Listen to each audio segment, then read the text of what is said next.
Olá, meu nome é Cristina Daolio e hoje eu falarei da vida e morte de um dos padres mais polêmicos que enfrentou inclusive autoridades da Igreja Católica. Especial semanal em homenagem à estreia do filme O Exorcista, o Devoto, prevista para 16 de outubro nos cinemas brasileiros. Padre Malachy Martin. Malachy Brendan Martin, nascido em Kerry, na Irlanda, em 23 de julho de 1921 e falecido em 27 de julho de 1999 em Nova York, foi um escritor e padre exorcista católico. Originalmente, foi ordenado jesuíta e se tornou professor de paleontologia no Pontifício Instituto Bíblico do Vaticano, em Roma. Em 1958, o padre atuou como teólogo do cardeal Agostinho Bea durante os preparativos para o Concílio Vaticano II, onde a ideia que se pregava era: a todo custo, seja como seja, unamo-nos ao mundo, estamos isolados, temos que modernizar tudo. Nos anos 60, havia um forte movimento hippie de paz e amor e afastamento das religiões tradicionais. E muitos clérigos passaram a não crer mais na existência do demônio e nem a crer no ritual do exorcismo. E então, muito decepcionado com as reformas da Igreja e com a ordem jesuíta, ele obteve do Papa Paulo VI, em 1964, dispensa dos votos de pobreza e de obediência à Companhia de Jesus, porém conservou seu voto de castidade, mantendo-se sacerdote. Mudou-se para Nova York em 1965, trabalhou como taxista e lavador de pratos, fazendo o que podia para se manter. Trabalhava na Enciclopédia Britânica, mas não gostava, porque considerava um plágio do trabalho árduo de alguém, e ele queria escrever seus próprios trabalhos, e não transcrever o de outros. Mais tarde, tornou-se escritor e conseguiu cidadania americana. Além de escrever seus livros, Malachy se apresentava em programas de rádio e televisão. Seus 17 romances e livros de não-ficção foram críticos à Igreja Católica, a qual acreditava ter falhado a respeito do terceiro segredo de Fátima, que foi revelado pela Virgem Maria na cidade de Fátima. Suas obras mais importantes são The Scribal Character of the Dead Sea Scrolls, de 1958, e Hostage to the Devil, de 1976, que fala de satanismo, exorcismo e possessão demoníaca, e The Final Conclave, de 1978, que é um alerta sobre espionagem russa dentro do Vaticano. E escreveu também o livro A Casa Varrida pelos Ventos, que trata de satanismo dentro da Igreja Católica, ou seja, dentro do Vaticano. Em paralelo, fala também de pedofilia dentro do clero católico. Existia no canal de streaming Netflix o excelente documentário Hostage to the Devil, que demorou 5 anos para ser produzido e foi lançado em 2017. Infelizmente, a Netflix retirou de seu catálogo, a Prime Video alugou os direitos de exibição, porém somente no catálogo internacional, ou seja, não está disponível para os assinantes do Brasil. Em 13 de julho de 1998, o entrevistador Art Bell perguntou a Martin sobre o terceiro segredo de Fátima e o último Papa. O padre então responde que leu em uma manhã nos anos 60 o que dizia o terceiro segredo de Fátima. Malachy dizia que o conteúdo na íntegra chocaria a todos. Uns diziam que Martin era uma pessoa fascinante, cativante, charmoso, tido como um guerreiro de Deus, um homem bom, amigo e devoto. Tido como um excelente contador de histórias, era sensível e gentil, visto como um mentor espiritual, um conselheiro. Mas, segundo seu ex-amigo Robert Blair Kaiser, escritor do livro Clerical Error, ele era um mitomaníaco, mentiroso, canalha e trapaceiro, uma figura atraente, tido como a alegria das festas, contando piadas de mau gosto. Kaiser diz que Malachy teve um caso com sua esposa. Exímio conhecedor da Igreja Católica e teólogo importante, também atuava como exorcista. Ele dizia que exorcismo era um tratamento muito difícil, mas que trazia a cura para aquele mal primitivo e assustador, que levava o inferno para o interior de uma pessoa, o inferno em vida. O desejo desse mal é destruir as almas, pois odeia o ser humano. A Igreja Católica é muito criteriosa ao definir qual caso deve ir para a medicina e qual caso deve ser exorcizado. Embora raros, os casos de possessão reais ainda ocorrem.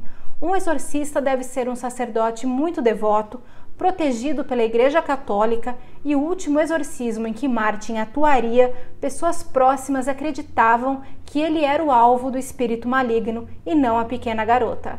Ela era só uma isca.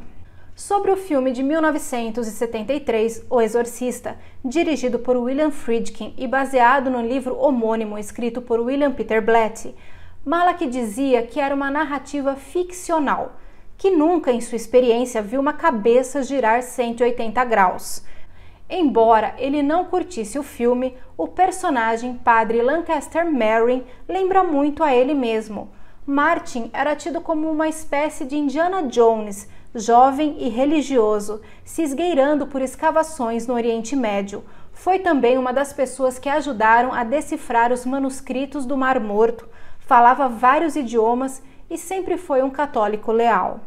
Malak foi ferido algumas vezes durante o ritual de exorcismo, teve as 2 pernas quebradas, quase quebrando seus 2 joelhos também, e muitas vezes se viu em situações de extremo perigo. Muitos amigos lhes viraram as costas, o odiavam.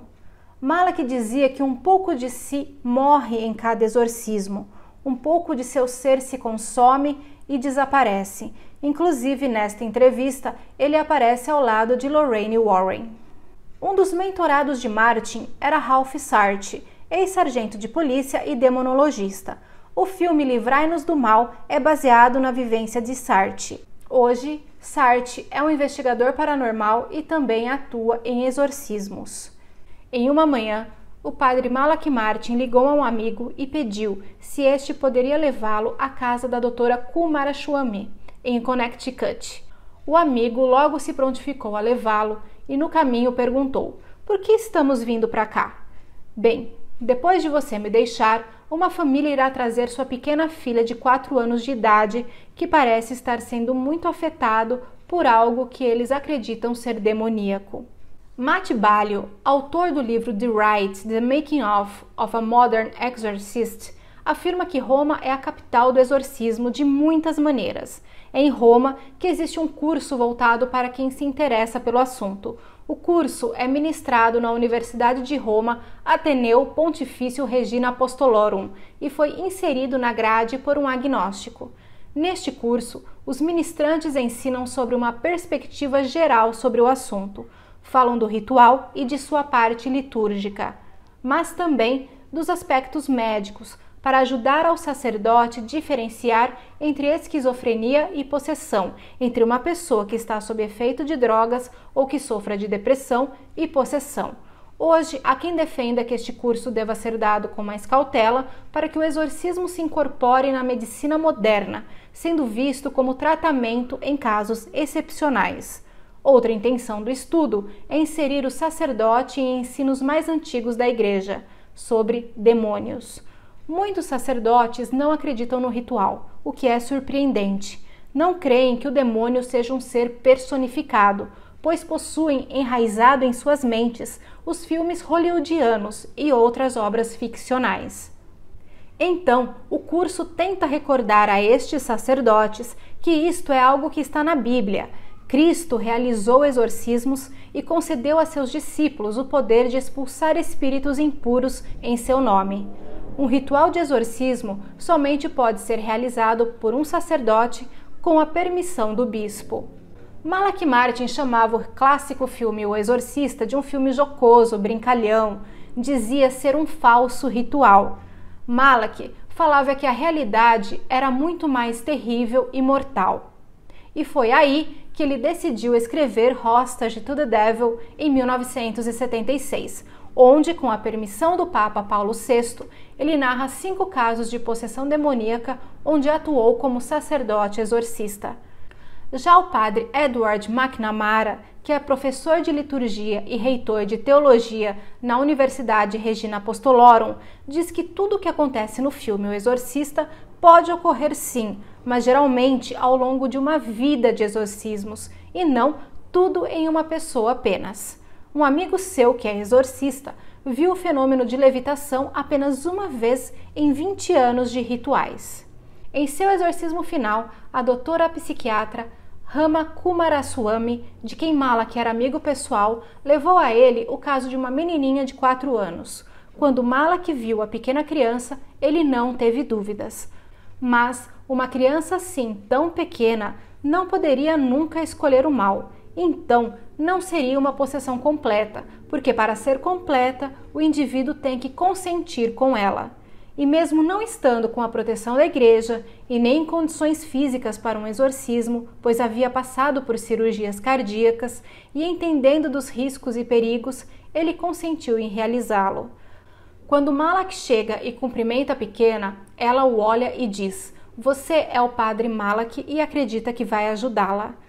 Após a primeira sessão do ritual, Malak se despede falando com os pais da menina, que logo sobem em seu veículo junto com a criança. Em uma manhã, Malak telefona para um amigo, sua voz cansada e fraca, e ele diz: "Bob, eu caí. Eu bati minha cabeça. Estava tentando alcançar com um banquinho um livro na estante do meu escritório e alguém puxou o banquinho dos meus pés. Parece-me que alguém não gostou do que fizemos em Connecticut." Quando chegou ao hospital, ele estava em coma. 1 dia e meio depois, Malak faleceu. Segundo a ordem jesuíta, quando Malak Martin saiu de Roma em 1965, ele já não era mais sacerdote e não possuía autoridade para realizar exorcismos.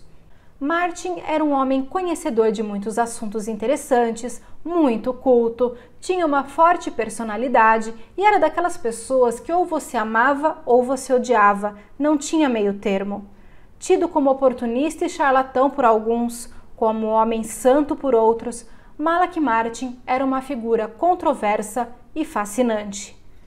E você, acredita nesse tipo de manifestação sobrenatural? Conhece algum caso real ou um padre exorcista? Deixe aqui nos comentários e se gostou do conteúdo, deixe também seu like e inscreva-se no canal. Muito obrigada por assistir!